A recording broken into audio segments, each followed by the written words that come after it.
so that you can see the shaft moving in and out. And that, what happens with that is that the shaft, when everything's assembled, this adjustment for the end plate has to be made. You loosen the lock nut and you turn the screw in or out.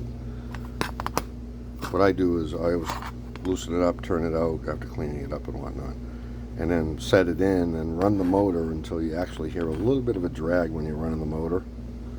And I like to do that without any gears in it, just by itself, because this way you get a proper set without any gearing in there, so that just the motor is spinning by itself, and you can actually be able to see. You want a few thousandths of play in the end of the shaft.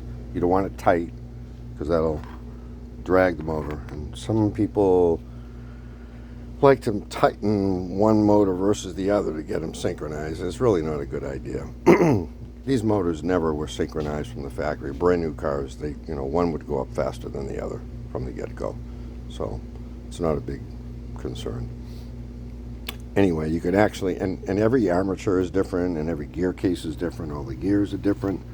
So even if you got them synchronized by going through all that, chances are in about 10 operations later, they're going to be out of sync again.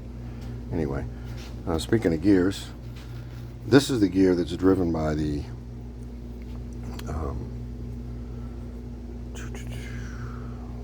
worm gear. So that's driven by that when it's inside the gear case, and there's a little, so that's held in like that.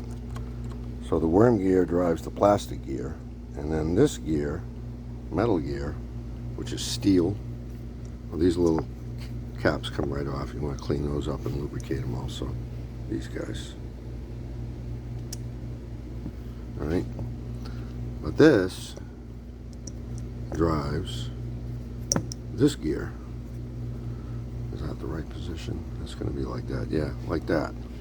So that gear drives that gear. And what happens is when that gear drives that gear, and do that with the picture in play.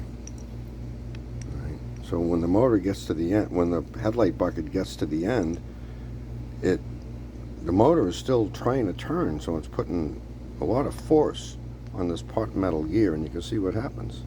It chews the gears up. It's a design flaw, I don't know. I don't know why they did it that way. They should have put limit switches in. There is word out in the street that originally they had a single motor design with a mechanism in between, whether it be cable or mechanism, but they scrapped it and they went with the two motors. I don't know. Maybe it was planned obsolescence, so they knew they were going to sell a lot of these motors. Who knows? To this day, they're reproducing them. Oh, by the way, the armature, reproduction headlight motors. And you'll see the armature is available. And you say, oh, you buy an armature. Well, the armature is not the same spec as the armature in the US-made Delco part. It's metricized, I call it. They build them to metric specifications, so they won't fit.